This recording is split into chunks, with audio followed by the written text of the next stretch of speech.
Welcome, everyone.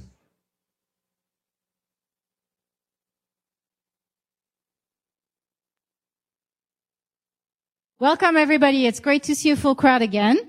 We've had a full house every month of the year. So it's really great to have you. I'm SC. I'm the founder of Products That Count. I'm also the author of this book, Mobilized, which is a book on the business of mobile, which is the product of about 12 years of working at mobile companies like Facebook and Electronic Arts and Nokia and a bunch of others. And I'm very excited to share. It came out in the spring, and we sold already 10,000 copies. It's harder to sell 100 copies of a book than to get 1 million users on Facebook. I can share that with you. All right. So tonight would not be possible without our sponsor, Yelp. Thank you, guys. They have been with us since day one. They're a fantastic team. They're, one of the most supportive group of people that I've worked with. And they provide the space, they provide food, they provide a ton of support, and they are hiring. In case you didn't think they would, they are hiring in product, in analytics, in design, in engineering, especially in engineering, of course. But if you want to, work there, it's a great company. Most of the people that I work with have been there since the beginning and since, a few years that I knew them before. So it's a company where people love to be. There's a Yelp sign in the back over there, and feel free to go ahead and talk with them. Now, Products That Count is a monthly speaker series. It's also a podcast. It's also one big event a year called Manifesto. It's also an executive event that we're unleashing tonight, and I'll tell you a little bit more about it in a minute. But what really sets us apart is that we invite C-level speakers, so founders, VPs, C-something, to talk about what it takes to build great products. And every time they share a piece of unique content. I don't mean like they share a whole new talk like Gib's going to do tonight. Like that's sort of, going kind of overboard and doing doing an awesome job. But, every time they share something new and something unique. And that's what we love to share with all of you guys. So, that's what we do. Now, we also love to have a great crowd of people. And you saw me, at the entrance or in the back or, saying hi to people. I love it when people come back. So we have a program called Members That Count. And it is that if you come 5 times a year, then we invite you for free to our holiday party in December. So today is September, October, November. You have 3 months. You're out of luck. But how many of you have come? It's their 3rd time this year. Yeah, a good 20% of people. So there's a lot of that happening. And, I really encourage you to check out our program, and come back often. Now, Gib and I have worked together for almost a year now. I got introduced to him and then, very interested in his product experience at Netflix, at Chegg, at now NerdWallet. And he came at the beginning of the year and he gave a talk on what it took to take Netflix from good to great. And his talk had like hundreds of people on the wait list. And that was one of the first ones where we had, that much of a wait list. And we also, thanks to Gib, started to track our Net Promoter Score. We take feedback from you guys super seriously. And our Net Promoter Score ranges and averages about 50, which, if you're familiar with this metric, it's a really high score. Now, Gib in his first talk got, 73? Yes, 73. And he wants to beat that. So you guys, please contribute, right? Anyway, so his talk was really popular. His Net Promoter Score was really high and the wait list was really long. So I said, hey, let's take a chance and invite him back. But at one condition, Gib, that you give us a whole new talk on a whole new different topic. So he came up with that and he's talking tonight about how you take your product career to the next level. And I'm very excited to welcome him. Thank you. It's really awesome to be back here. How many were here for Wicked Hard Decisions? Cool. I promise not to swear quite as much tonight. So I'm going to talk about hacking your career. I'm going to talk quite a bit about mine, but I want you to be thinking about yours. I'm gonna reveal myself in all the goodness and all the badness. So to begin, I'm going to tell you a little bit about my summer. I went to Darden at the business school in Virginia. I was invited there for an executive program, and I did a talk for them. And as usual, I was a few minutes late. And as I was sort of just finishing, they freaking pushed a pommel horse out in front of me. Okay? And I don't know if you went to high school or you had to go to gym class. As a boy, a pommel horse is a very evil thing in elementary and middle school. And this guy began to do this talk, and it just blew me away. So he talked about in gymnastics, you're trying to get a perfect 10, and he's now does the vault onto the horse, and he's doing his gyrations, and he's talking. And he's saying, I get 9.4 points just for getting on the horse and doing my job. And then he's whirling and crazy stuff. And he says, and then I can get I can get up to 9.8 by taking on real creativity and risk. And he's just doing these wild ass moves. And then he's like practically handstand from his fingers on top of the ringy thingies, and he's extending his toes all the way, and he says, and I get those last 2/10 for extension. And I'm looking at this and saying, what an awesome metaphor for what it is to be a great product manager. So what I'm going to talk about tonight is what it means to get on the pommel as a PM. And that's really about defining the PM job and the skills, and then as you grow up as a leader, those additional skills that you need.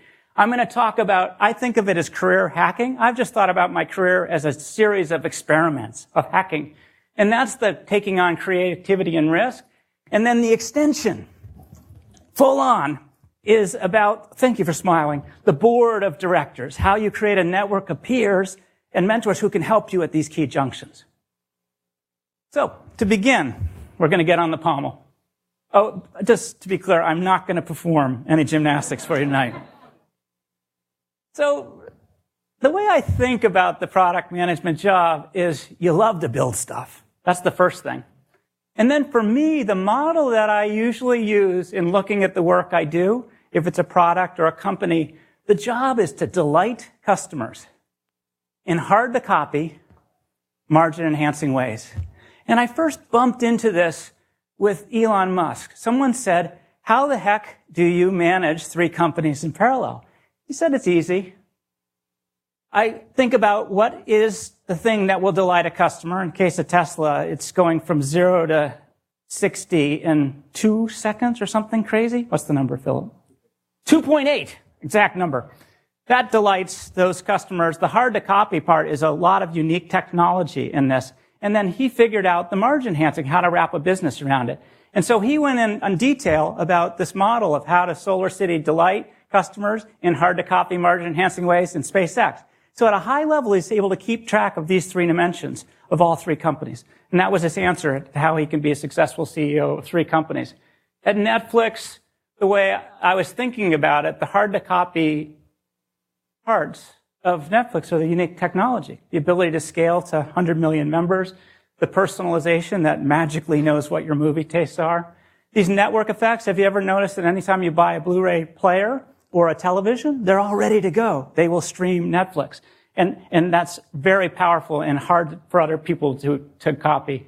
Netflix, it's streaming video, 2 cents an hour.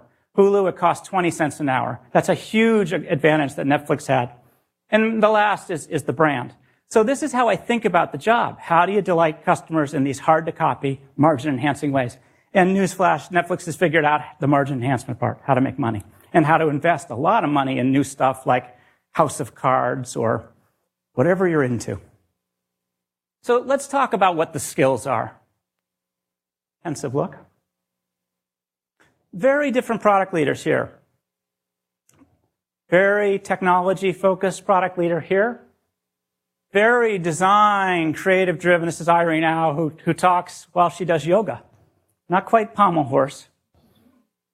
So here's how I think about the skills of a product leader. So on one side, there are the technical skills of a product leader, a product manager, and I'm going to detail them. And then as you grow up into a leader, there's another set of skills. So I'm going to detail them. Anybody in this room interviewed with me before? Yeah. So this is the metric that I use to evaluate folks. My first thing is, do you have technical chops? Newsflash, I'm an English major, okay? So my only requirement is that you don't let your eyes gloss over when your engineering partners who are freaking awesome start talking about technology. Management, this is systems and processes to deliver results. Can you build stuff? This is the lifeblood of a product manager's role. The ideas and actually turning them into reality. It's all about your creative power. Can you turn it into a business? Marketing. Can you package and position your ideas in ways that are compelling to customers? Design. It got very challenging to create simple experiences on this tiny little device in the last 5 to 10 years. And the big dog in the last 10 years for me, which has been way cool, I call it consumer insight. But how do you really get inside of a customer's head? And there's really 4 elements to this. The qualitative, focus group type stuff. There's surveys. Both of those are sort of asking people what they think.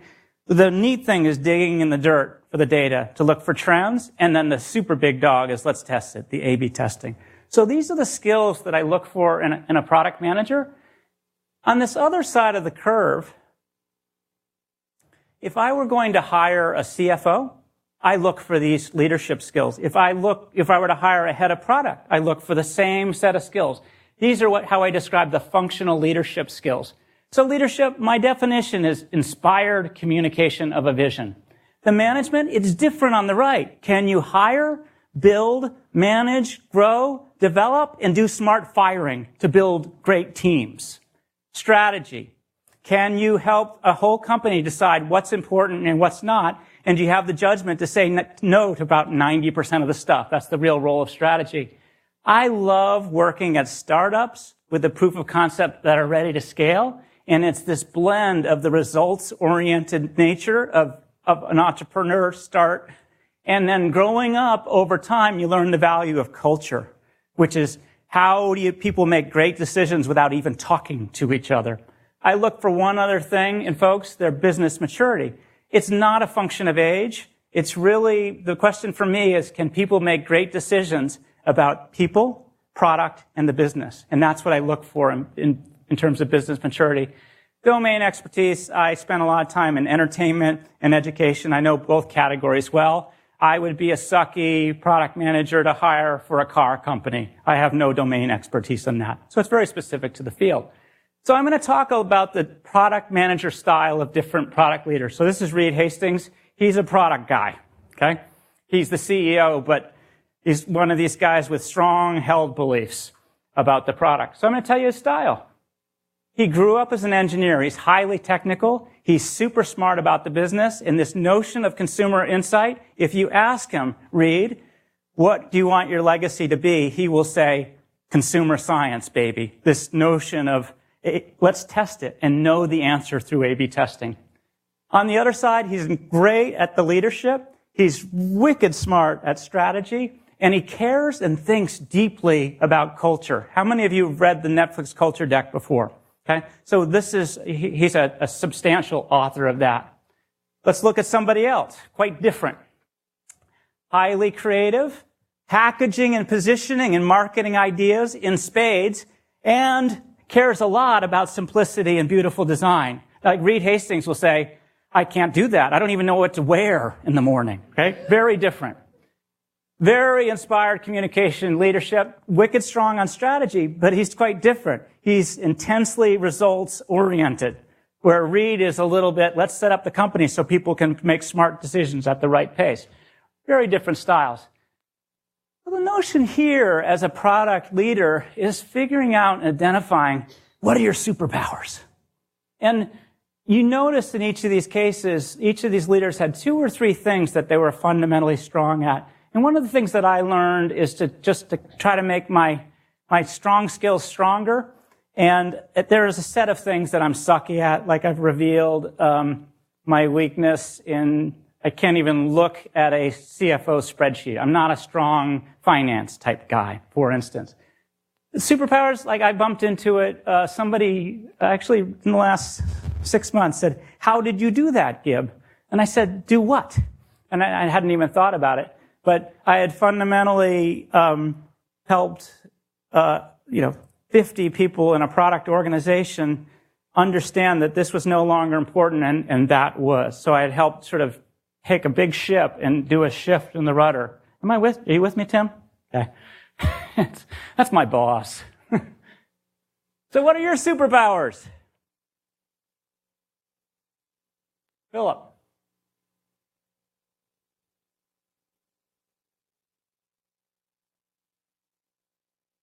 So Philip's a unicorn. He's an engineer who can design. It's a good thing to be. So when he grows up, he hopes to have strong leadership skills. Cool. All right, so I'm going to reveal me. I'm very strong on business. I grew up in marketing, so I understand how to package and position ideas. And I love consumer insight. And I'm a very good listener when I'm not talking too much. And I really am good at trying to understand how to delight customers. On the right side, I've gotten quite good at the leadership, at the management, building great teams, and strategy I just love because it's very highly leveraged activity. So this is me. Question is, what are your skills? The good news here is you don't have to develop all these skills at once. So I'm going to show you the progression to this. So when I first became a product leader, I started in marketing, shipped over to product. The question was, could I build something? And then could I build something great, a hit? At some point, the job was to build an organization. After that, to build a whole company. And I actually was interested in more, and I call that building an industry. So I'll show you my career progression. This is Sesame Street Counting Cafe for the Sega Genesis. It sold 222 units. Okay? I built something. Thank you. Thank you very much. I'll show you my first hit. This is Elmo's Preschool, right? So Tickle Me Elmo, I don't know if anyone remember, the year Oprah threw Tickle Me Elmo's into the audience, this idea that a parent could buy an entire preschool curriculum featuring Elmo was a big deal. And so this one probably sold 2 million units that year, and that created a successful organization. So I was way into kids and brands, and so I figured out how to build an organization that made all of this software. And then over time, I've helped build lots of companies. So the first one is called Creative Wonders, very engaged in Netflix. The last startup that I helped build, it was called Chegg. Mattel was the company that I sold Creative Wonders to. That's my story. The something bigger, I hope you see how huge and this new industry that Netflix has become. And I hope you enjoy House of Cards. So that's the career progression. I talk with lots of folks early in their careers, and then later they're like, Gib, how do I develop the skills to become a VP? And I'm like, why would you want to become a muckety-muck? But I'll just show you what it works out. And the something for me was basic design and can I build something, the management. Building a hit. Elmo's Preschool, the insight was around marketing, combining Elmo with this preschool position, all the skills that you need for a 4-year-old, and consumer insight. Building the organization, that's when I learned I couldn't do all the work myself. I had to hire bright people. I had to get everybody running in the same direction, be a leadership strategy. I got good at hiring and firing, and then understood this notion of culture, that people could make great decisions without even talking to me. Building a company, the next level when you're a VP, I call it cross-functional leadership. So are you highly effective as a product leader at working with the finance leader or the marketing leader? And then getting engaged more in company strategy. This is where the VP level stuff starts coming in. It's a hard rung to get to. Industry at Netflix, what I was really learning about was long-term strategy, how to think 2 and 3 years ahead. How would we eventually get it so that every creator of a Blu-ray player would embed Netflix in it to make it Netflix strategy, Netflix streaming?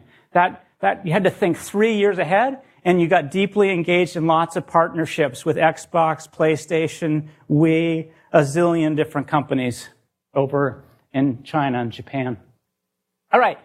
So in the first section, I've talked about the job to delight customers in these hard-to-copy, margin-enhancing ways. I talked about the skills, and the good news is you can develop those skills in stages. So now we go on to this notion of taking on creativity and risk. And this is how I think about career hacking. I am a hacker. I view that as a positive thing. And here we go. My career. So I would say the notable thing about my career is I've jumped off the tracks a lot. In fact, I was uncomfortable when I sort of felt like I was on a track. So I have jumped off the tracks, usually every 3 to 5 to 6 years, and I've tried crazy stuff. So this is my first startup. I started a sailing school. It's called the J-World Sailing School. It still exists. And I loved building curriculum, and I loved presenting, and I loved being a coach, helping people to race their sailboats fast. And I'll come back to that later in my career.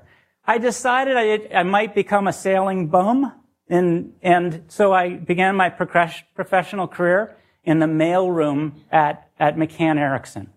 This is local. That's not a lot of fun. It was great, though, because a little bit later, I went on to business school at Tuck at Dartmouth so I could ski. I'm going to age myself. That's me and my wife, and back then, neon was really cool. My second year at B school, it would be 2 o'clock in the morning, and I was building prototypes of kids' educational games using HyperCard. Who here knows what HyperCard is? Oh, thank you so much. One of the first object-oriented programming things where even I, an English major, could build cool stuff. I loved it. I sent these prototypes to Trip Hawkins, who was the CEO of Electronic Arts. He left me a voicemail on my answering machine. I hit the button and it said, "Gib, that was the second weirdest resume I've ever gotten." And I got him on the phone and I asked him, "So whose was the weirdest?" He said, "His name is Bing Gordon and I hired him to head marketing." Okay? So I got a job. One of the key questions that Bing Gordon asked me when he hired me into marketing was, "Gib, how do I know you're not just one of those MBAs that just wants to frickin' run everything?" I said, "I worked in a mailroom thing for 6 months." He's like, "Okay." So it was very valuable, that experience. I talked about Elmo. I sold the company to this dude, okay? This is Mr. Wonderful from Shark Tank, okay? And this is how we started growing the Learning Company. Kevin made his $3.5 billion selling the Learning Company to Mattel. That's where it came from. And he's quite wonderful. This is Mattel. Family Wonder. If you were looking for something to buy for your kids or to do, you'd visit familywonder.com. Whenever you see a pixelated slide like this, you know the startup failed. Okay? And I had lots of failures, so I won't tell you all the things that didn't work. This is one of them. This was for folks with dyslexia. It got into neuroperformance, way cutting edge, and it didn't work. This worked. Thank you. This was an exciting moment. I was looking to help take a company public. Chegg rents textbooks, and we went public probably about 2 years ago. You can see my daughters give me a lot of shit because I didn't wear a suit, because I didn't own a suit. But that's pretty exciting to be on the New York Stock Exchange. Little hint, I wasn't that excited about what I was doing, and I'll reveal a little bit later why that was. NerdWallet, I'm wicked excited about NerdWallet. It's 100 million plus revenue, highly profitable, good things for the world, helping you achieve financial freedom. And of course, they're hiring engineers and designers and product managers. How am I doing, Tim? They're also looking for the 5-day version of me. Okay? So what you see here in my career is a series of hypotheses. The first one is, how do I feel about startups and how do I feel about teaching? I love teaching. I'll get back to that later. I was a marketing leader and I said, you know what? I'd rather build stuff. And then I had to sort of experiment. Am I a starter? Do I build stuff from scratch, or a builder? Do I join a startup with a proof of concept and scale it? That's what I love to do. And there's a lot of starters in this room. I'm just not That's not my thing. I love helping build companies up. I got involved in bang bang shoot 'em up games. My wife is trying to cure cancer, and she's like, what the frick are you doing, Gib? Okay? You got to do some good for the world, so I go off and do education. Okay? The problem in this is you can make a bunch of money in entertainment, and you can't make much in education, so I keep going back and forth. But it's worked out. And now I'm career hacking. I spend 3 days a week at NerdWallet. And then I'm an advisor, and then I just started teaching. I did a 3-hour class last night at Stanford about entrepreneurship, and I'm just loving it. So you can see the results of my theories and hypotheses, my hacking. It's going quite well. There were some years that it sucked. Remember the pixelated logos, etc. So I am a hacker, and I started to think about what's the right metric. You know, if we're hacking and we're trying to test and we're trying to learn, how do I decide if something's good or bad? So this is what my income was, okay? So you don't make much in a mailroom, and then over time you make more. I actually didn't answer the phone for a year. So we sold this company to Sega Japan, and I was the best dad in the whole world, okay? And it was awesome. I joined Netflix, and that's when my wife said, Gib, you're rotting people's brains out, and I went back to education. It's fine, okay? That's income. Slightly different. My job satisfaction. Gib. On a scale of 0 to 10, where 10 is awesome and 0 sucks, how do you feel about running product at the Learning Company? Oh, I feel pretty good. How do you feel about Netflix? Oh, I feel pretty good. Starting to get a little bummed because my wife's giving me a lot of shit. Okay? How do I feel about the early days of startup? Good. This is probably about when we went public. I just wasn't having any fun. And that's my next moment to experiment with something different. The other metric I looked at was good for the world. And you can see the themes. You know, good for kids, rot people's brains out, helps students, instead of buying a book for $200, it's only $40, right? So this is what I think about when I'm hacking my own career. So let me tell you what works for me. At any moment, I ask myself, is job satisfaction at least an 8 or above? And if it's not, I'm starting to talk to friends, etc. And what's my next experiment? The 2 a.m. test, at 2 in the morning, these days, I'm building my next talk. Like, oh, that's a clue about what really makes me passionate. And so I told you that case where I was building HyperCard prototypes. That was a clear signal to me that maybe I wanted to build stuff. And I acted on that a few years later. I have learned to be relatively unafraid. I aided my wife's in biotech. Like, it's a 2-career household. That year I didn't answer the phone. Things were okay. But I've taken on a lot of risk, and I've been rewarded, and it's just made me bolder. I am excellent at job hunting. Okay? So at one point I didn't work for 2 years. I had to fight my way back on the playing field. I had to convince folks that I actually wanted to work. Okay? That's how in deficit I was starting. But if you're great at job hunting, it really makes you feel good about, like, quitting. Okay? And I'm there. I talked about this. Thank you, Kristen Heggie. That's my wife. And then you can see I always had these kind of thoughtful hypotheses about what I wanted to be doing or not. And then I found ways to experiment with them. So in the career hacking, I think the main insight is to treat your career as an experiment, to form these theories, these hypotheses, and find ways to test drive them. Here's the third notion: extension. I made a lot of good decisions because I surrounded myself who were really smart. And I'm going to talk a little bit about that and my notion of board of directors. Here's a few of them. I'm going to tell you who most of them are in a moment. Poor John Shinkuyi didn't get a slide. He was my battle buddy, my technical partner at Dear Netflix. Every time I think about a job change, we spend an hour or 2 on the phone. And he does the same with me. So here's some insights I've gotten from this network. This is a guy totally, he's an introvert. He's very non-public. This is the only photo of him I could find on the internet, okay? and I have no idea who the other people are. But it was early in my career where I was just learning. I had just gone into product. I was building stuff. I was pretty good at it, but not good enough. They hired a boss. The boss sucked. We found a new boss. That boss sucked. And finally, Greg said, hey, do you want to take a shot at being the product leader? And I said, I don't know. And then we worked together, and the main insight he gave me is reach out and find all the people that are doing your job and get insight from them. It was super helpful, and that's why it's great when you guys get together.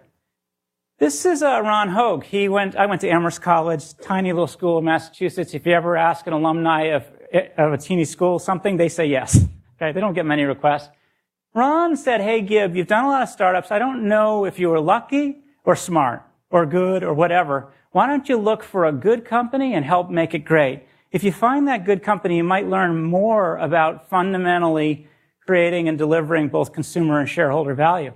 And that, he talked me into joining Netflix when it was big from my point of view. It was 100 people. I didn't know all the names of the people. Usually I'd started a very young company.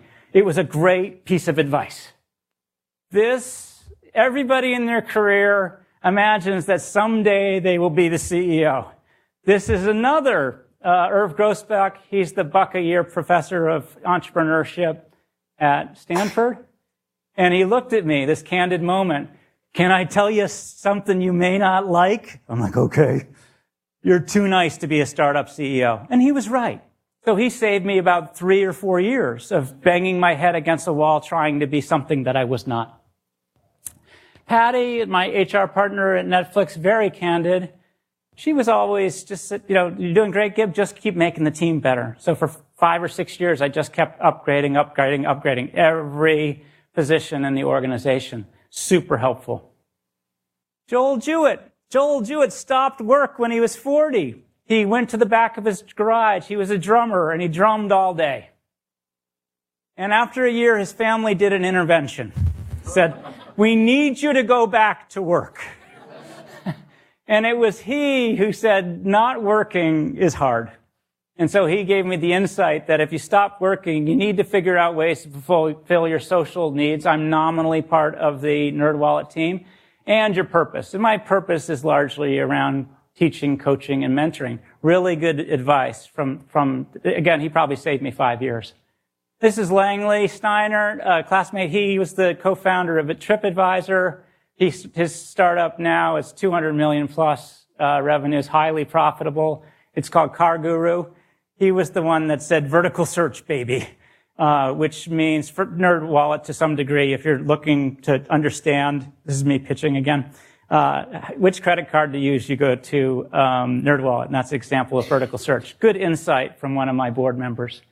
So my network, I've got peers on one side, mentors on the others. On the peer side, they are similar function, stage, and company. I keep up with all my past colleagues. So I mentioned John Cincutti. He and I, we haven't worked together at the same company for 6 years, but he's happy to answer the phone and talk about whatever my next hack is in my career. And these peers are full of mutual support. On the mentor side, I look for people with extraordinary judgment. They have broad skills and network. So I have lots of CFOs, lots of HR leaders who are on my mentor list. Very different functions outside of product. They are very trustworthy. So when I share a secret with them, they keep it. And they, on one hand, care deeply about me, and they're willing to absolutely kick my ass. Okay? So Irv saying, you're not a CEO, dude. That was a great example. I knew he cared about me, but he was being wicked candid, which I loved. Now, folks often ask me, how the heck do you find mentors? John Liu, are you in the building?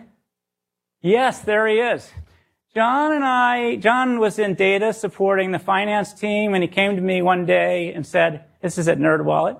He said, hey, I'm interested in product. And I said, John, I'm not hiring any beginning product managers here.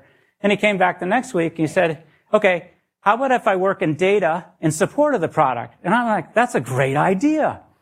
And then we talked a little. I said, how do you know if you want to be a product manager? And he said, I don't. How do I figure it out? I said, well, you need a side project.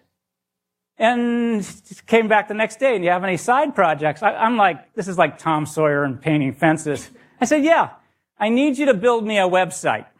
Okay? This is a Friday. He said, I can't build a website. I said, yes, you can. And I said, try Squarespace. And so on Monday, he came back and he had built a Squarespace website for me. You can check. It's at gibsonbiddle.com. And it's just wonderful. So the neat thing on this is, he talked to me trying to understand the job. We have some chemistry. I don't hate him, and I assume he does not hate me. And I kept giving these series of tests that he passed. And then in the end, this is a punk kid who's never done anything in product. He created amazing value for me, okay? So this is kind of an example of somebody who kind of nicely sidled up to me. Was I helpful to you, John? Now you have to say something loud. Yes, damn it. Thank you. All right. So the board. Some other tricks. Invest in the good times. So reach out to them. Keep up your relationships. I hate it when people only call me in crisis. That just sucks. I do a lot of meetings and tiny updates with my board. I encourage the candor. I listen. I can still remember what these folks have said to me 15 years later. My board ages out. So I'm always upgrading or finding younger people, okay? Because I don't really get much advice from the 60-year-old, ex-CEO. So I have to keep refreshing and upgrading. So I'm going to bring it home. This is Bill Camel. He passed away last year. I worked at Chegg. Our receptionist, her name was Renee.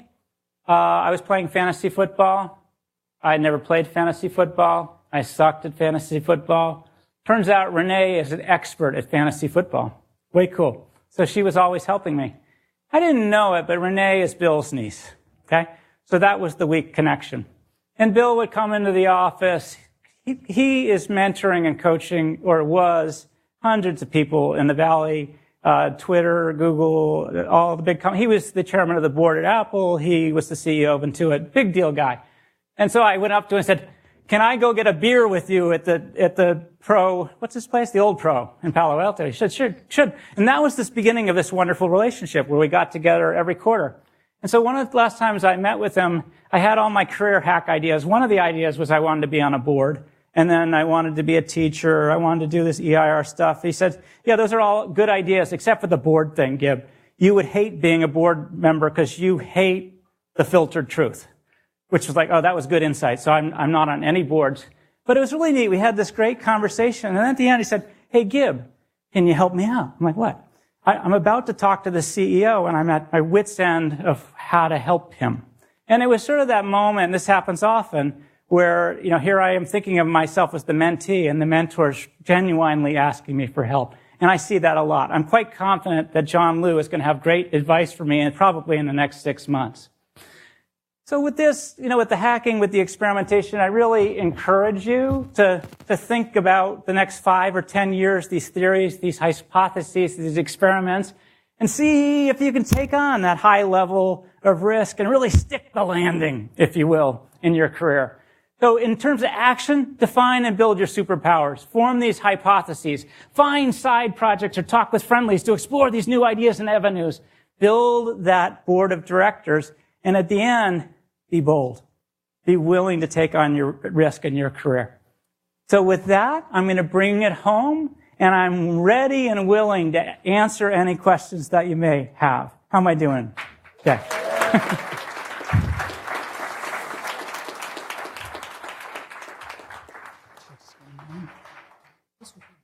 Yeah. Okay, questions? Yes.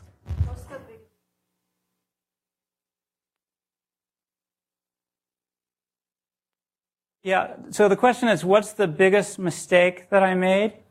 It was probably joining that neuroscience performance company for folks with dyslexia. And what happened, it was a very dark time. It was after 2001. I called it the Internet Blender. Well, there was a lot of people without jobs. And Keith Rabois, who's pretty famous now, was the COO of this company, and Peter Thiel was an investor. And I think I was just a little snowed, okay, by what I thought had great judgment. So there were a series of questions that I failed to ask to get to the data I needed to understand the true prospects for the company.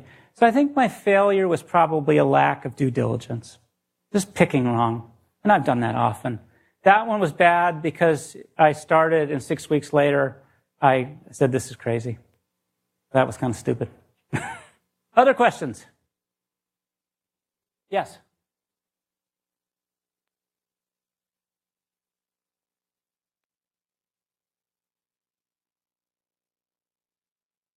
So the question is, there is a notion with product managers that if you don't jump ship every 2 or 3 years, your skills will get stale. I guess I disagree. So I generally have found myself working at companies for 4 to 5 years. And the moment that I started looking around, there was some degree that I felt like I was not learning as fast as I would in the first year or so.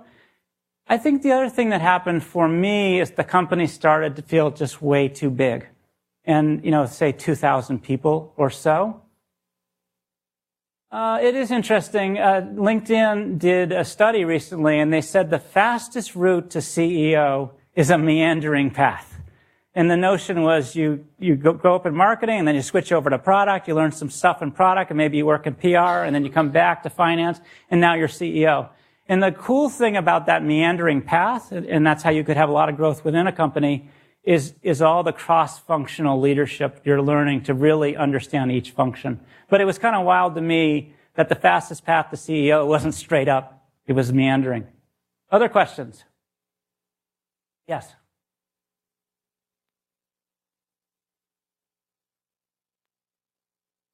The question, what would I go back and tell my 25-year-old self?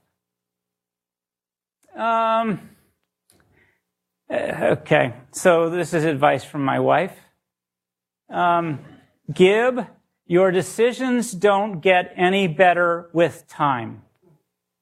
And what would happen is I would agonize over some of these different choices. Should I join that company or not? Over a series of weeks, sometimes a month. And she instituted the 1 weekend rule. So I had to wake up on a Monday and tell her the answer. So I think that one is very much a trust your judgment. In all these big decisions, there's gather the data and then, go on instinct. It's really the way early stage investors work as well. So it would be make decisions faster and rely more on gut. And at the end of the day, realize that you're not going to be, if it goes wrong, it's not that wrong. Other questions? Way back, way deep in the back. That's you.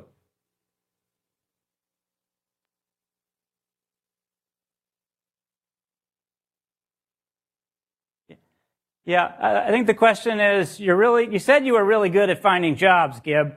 What does that look like? Yeah, the hacks. Yeah, my standards are, I usually start with a list of companies that I'm really interested in. It's 5 to 10 companies. And then I start talking and meeting with all those companies and slowly develop domain expertise in those companies. And then I start adding real value and bring a lot to the conversation and interview. The other thing that I do is I do 2 conversations a day. So it's never an interview per se, but 2 conversations a day with a CEO or a head of technology or whatever at each company. And if you do that, it's really fast paced, and you start uncovering opportunities pretty darn quickly. And so that's a discipline that I've learned to develop. It's really quite hard. There's a lot of correspondence, phone calls, meeting setup, etc. And then the last thing is to also be patient. So I would work in waves. I would evaluate 3 or 4 companies in parallel and keep reminding myself I don't have to do any of them, and then go on to the next wave. So it's sort of a funnel operation tool. Other questions?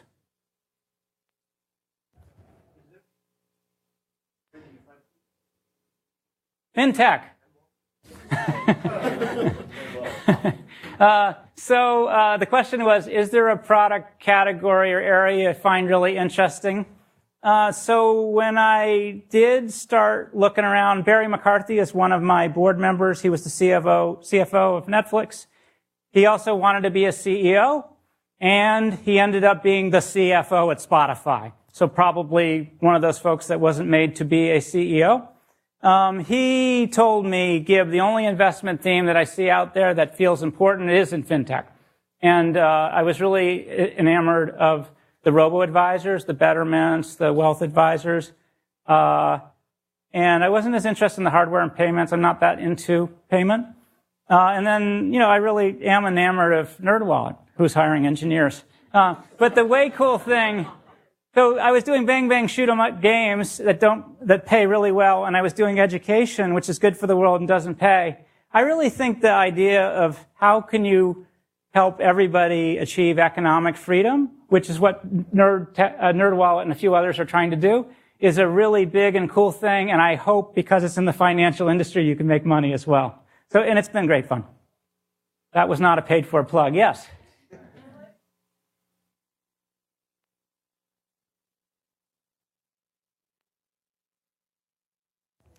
Yep.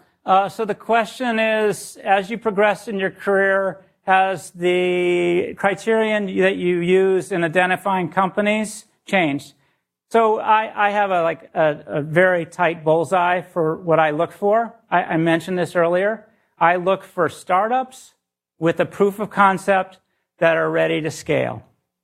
I have done starts, which is 5 or 6 people in a room trying to figure out how to invent something out of nothing. I don't like it very well because I like building stuff and doing things with resources. So I tend to come a little later today. That would be a 50-person company, startup with proof of concept, ready to scale. And then that's really, for me, I'm laser focused on that, and it's worked really well for me. What else have I learned? I think that's the key insight, and that's very personal to me. But if you can bring down what you seek to a sentence, it's super helpful to your network and understanding the right opportunities for you. Okay, you. We're a product.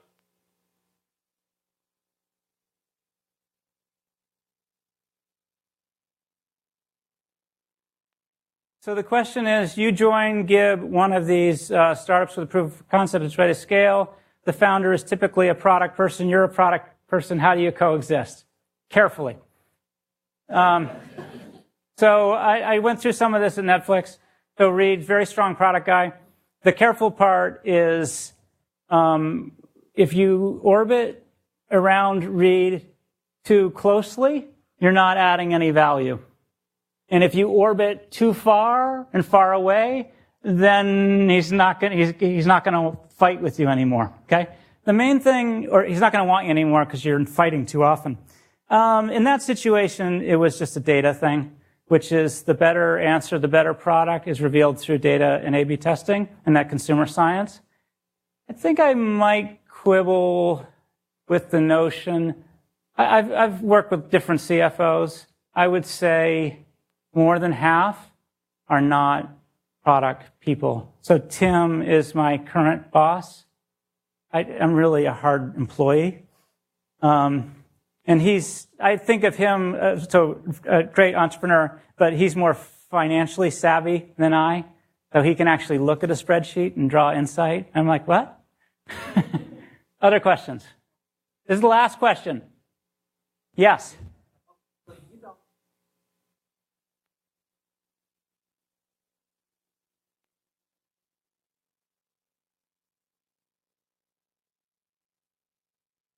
Okay, well, this is the shout out time. Anybody want to randomly shout out the names of cool companies that are hiring engineers, etc.? Yes, there's lots. Which one are you? Leadplum, okay. Let's see. Oh, that's too hard, but I'm happy to talk to you when the mic is off. Okay? Thank you very much. It's really been a pleasure to be with all of you. Gib, thank you. Thank you so much. All right. So, a few things. First of all, it was a very inspiring talk to me. Thank you for delivering that. We take feedback super seriously. I mentioned that. So about a few minutes ago, you should have gotten an email in your inbox asking you to give us some feedback. Please, please, please fill it in. Statistics says the more people fill in the survey, the higher the NPS. So if you liked Gib's talk, please fill it in. other thing, Gib and I are working on a bunch of things together. And one of these things is an executive event that we're organizing this November. We're looking to bring about 70 to 80 people, invitation only. And if you're interested in checking out the program, I encourage you to go to our website, leaders.productsthatcount.com. And then if you're interested, then fill in an application. This is the first time we're unveiling this. So it'll be more broadly announced in the next few weeks. So if you want to get in early, I encourage you to check it out. Again, it's leaders.productsthatcount.com. Now, we do these talks here, like the ones tonight, once a month. And next month, we're hosting a speaker who formerly was a product exec at Uber. And she's going to talk about how to build products at scale. So, Frederick, I've known her for a really long time. Oops, let me jump to. I've known her for a really long time. Spent 4 years at Uber. Before that, she spent a lot of time at Yahoo. She was at Photobucket and a bunch of other companies. She's a great speaker. She has a lot of experience in Silicon Valley. The talk is going to sell out. Like within a few hours of sending, our newsletter, we send it every Wednesday. The early birds are already gone. So if you want to come to that event, I really encourage you to get your ticket soon. Anyway, so the next thing we do now is for a few minutes, we do shout out. So if you have something you'd like to share, you're hiring, you're looking for a job, you're looking for funding, you're looking for teams, you're looking for engineers, please come to the side and you get about 10 seconds or so to pitch what you've come here to pitch. So please somebody help me out, like if some people are coming regularly. Thank you. Just the first person. And every time you come in until it lasts, you get either one of my books or a notebook.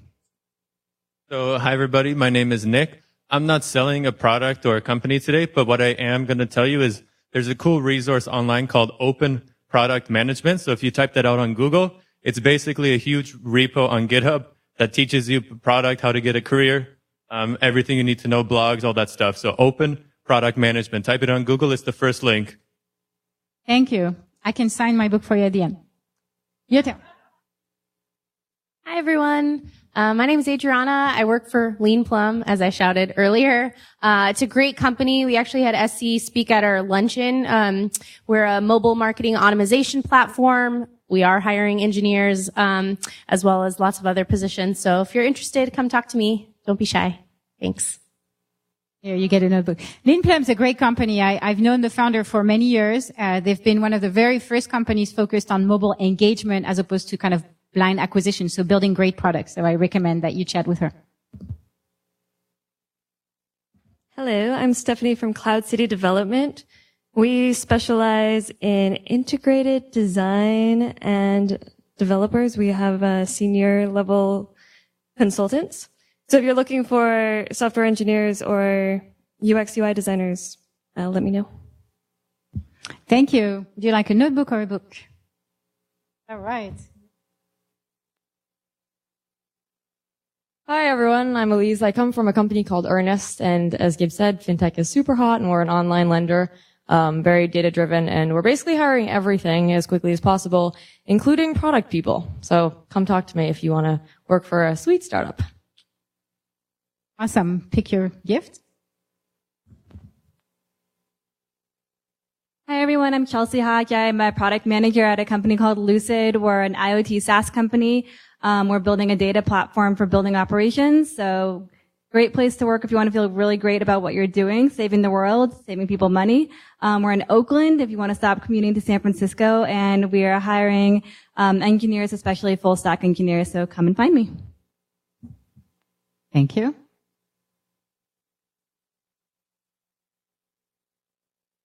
Hey, I'm Aiden. I just got out of my MBA program at the University of Michigan, worked as a product manager for 4 years, looking for opportunities in companies that make work better, recruiting, engagement, culture, that sort of thing. So if you're looking for somebody like me, I'd love to meet you.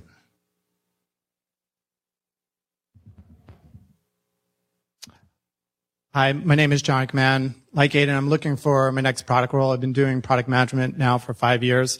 I come from an engineering and UX background with an HCI education. Very much looking forward to working on a product that simplifies people's lives.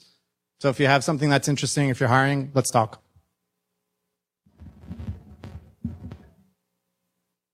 Hey everyone, my name is Amandre. I'm the CEO at Movies with 3 Eyes. And we're developing a way for you all to watch first-run box office movies without having to go to theaters.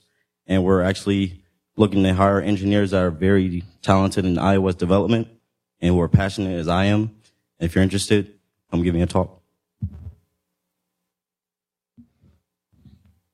Hello, I'm Tristan Newman. I'm looking for a CTO co-founder, somebody that's interested in robotics, artificial intelligence, and virtual reality or augmented reality. So getting into something like that.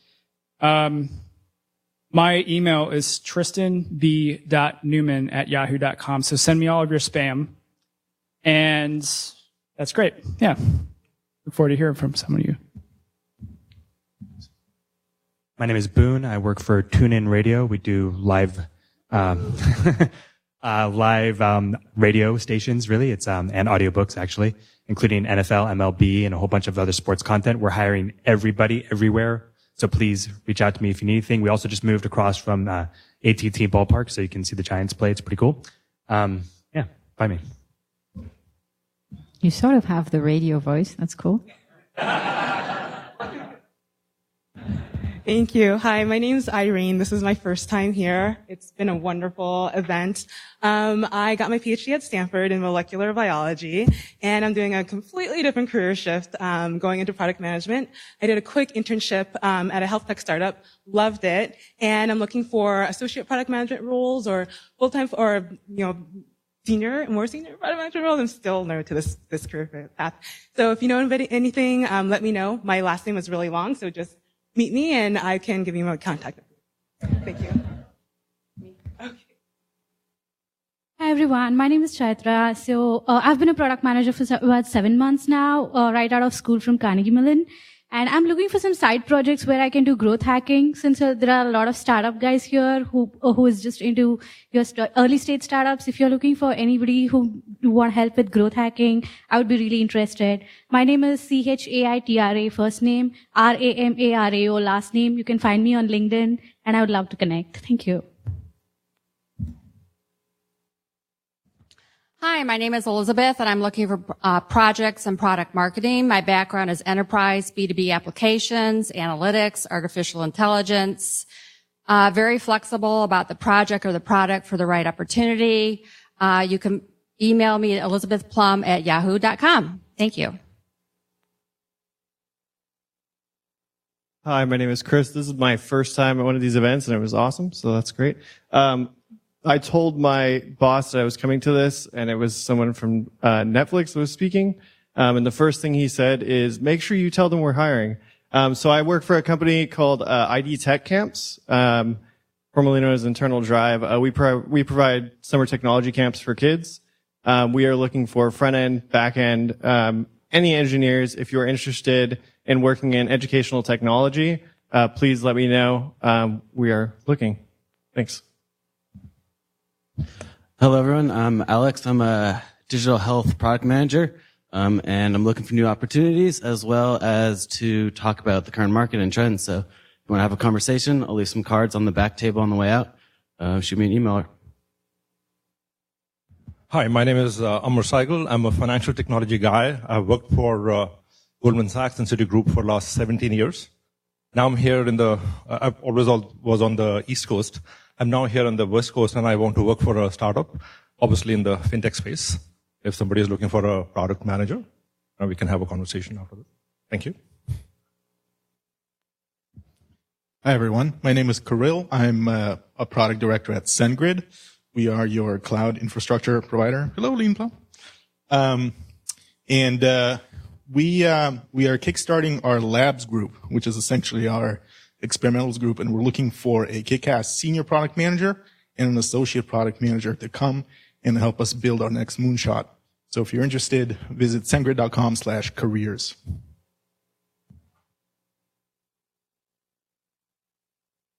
Hi, my name's Sandia. My background's in brand management in consumer goods, and gaming, and not remotely related to each other. I'm actually interested in education though, so if there's any ed tech folks that are here that are interested in looking for someone to help out with side projects, or roles, please come give me a chat. Awesome. Thank you very much. So 3 quick things, and then I'll let you network.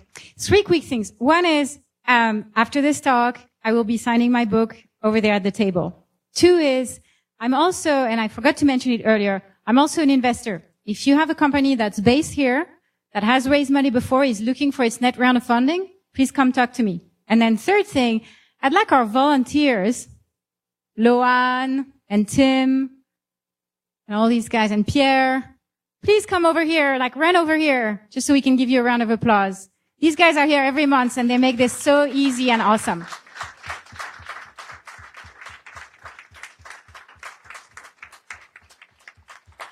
Alrighty. So you have the space, a little bit more pizza, more beer, more networking until 9 o'clock. Please keep Yelp clean, and I'll kick you out exactly at 9:00 because we want to be good partners to Yelp. Thank you.